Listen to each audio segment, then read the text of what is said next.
Happy Friday. So this is going to be an interesting one. Not only do I have another top video and kind of a miscellaneous video, this one's going to be one where I am not going to start again. So if I screw this up, it's going to be unedited.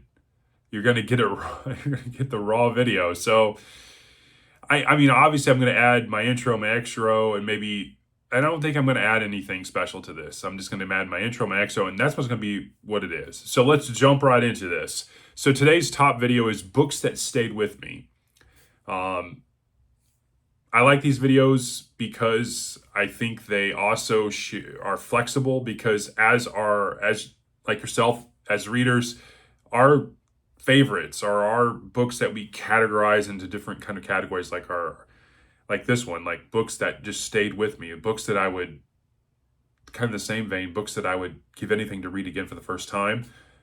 I think it'll change because we read more books and we get other books that we rank up there, and rankings can change, and it's all personal. So I like this. And so we're going to go with it. So I have 5 books. Well, I'm going to talk about 6 books because I have one honorable mention, and then I have my top 5. And I think some of these may be surprises, some of them may not. So let's start off with my honorable mention. It is John Sandford's Golden Prey. And the reason I want to put this on as honorable mention is this is later in the Lucas Davenport series, but it is when he moves from the BCA to the U.S. Marshal's office and he officially takes his first case as a U.S. Marshal. We get to meet Bob and Ray, and their dynamic and their conversations are hilarious. And it was a return to form, if I remember my review of this correctly, because Davenport, the previous entries seemed just a little kind of out there, like he was just kind of going through the motions, and I think Sandford was kind of going through the motions writing them, and I think there was a purpose because this one was definitely jarring in the sense we got back to Davenport's older roots and he's hunting and he just seems to be like engaged, and it was really cool. So that's my honorable mention. So book number 5, I'm going with Street Lawyer, one of my favorite Grisham books, if not my favorite Grisham book.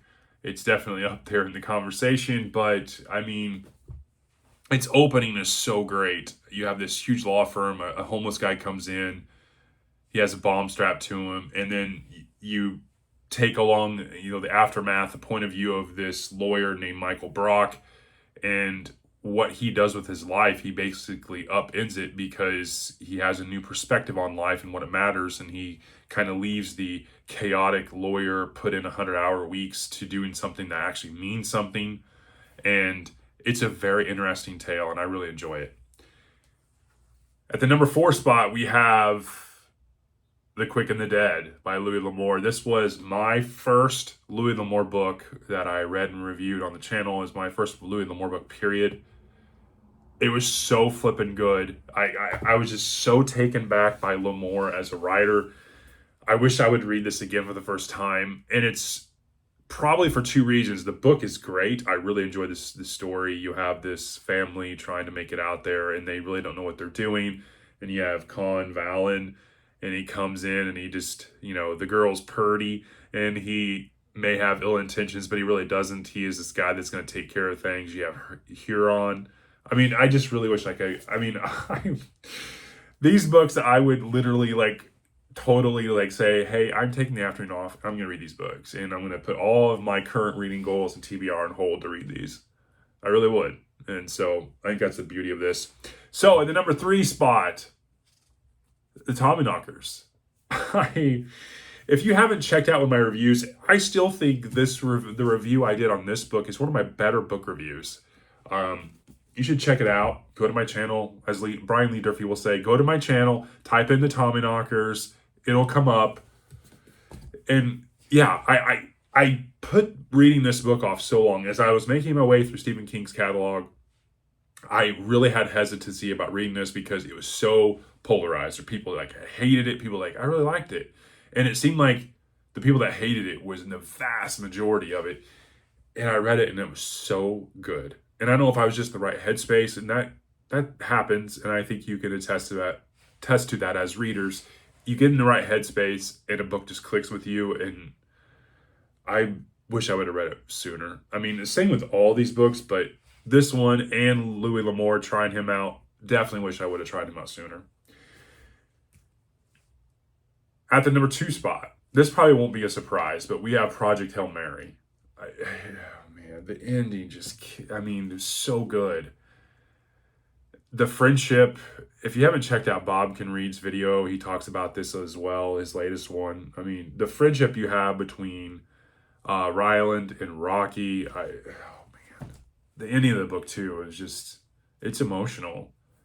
Yeah, I read this book multiple times. I listened to this on Audible, not to go into the whole this morning let me know thing when Dustin Neely thing, but I listened to this on Audible. It is fantastic. The guy that does the narrating is so good. I think it's Ray Porter. It is so good. I believe he also does the Bobverse books as well, the Bobbyverse entries, and he is fantastic in this book. It is so flippin' good. And the book is just really good. So, and then the number 1 spot, I don't know if this will be a surprise to you all. It may be. But the number 1 spot, we have Harry Potter and the Deathly Hallows, book number 7 of the Harry Potter series. I picked this one, even though it's not my favorite book in the 7 books, this one in particular was one I wish I could reread for the first time, because there's so many highs and there's so many emotional moments in this book. I mean, Hedwig, you know, the meeting between Harry and Dudley. I mean, that one gets me all the time. You have Bellatrix and Mrs. Weasley. There's just so many moments in this book that come to pass in the ultimate confrontation, and I think it's so good. I really wish I could read this for the first time again. And this is another one like the Louis L'Amour. I wish I would have read this sooner. And it's such a great series. So, but that's my take. These are books that I would really wish I could read again. These are books that stayed with me all of the, since I've read them multiple times, except for a couple of them. They continue to stay with me to this day. And so that's my take. I hope you're having a great day, and I will talk to you all later. Thanks.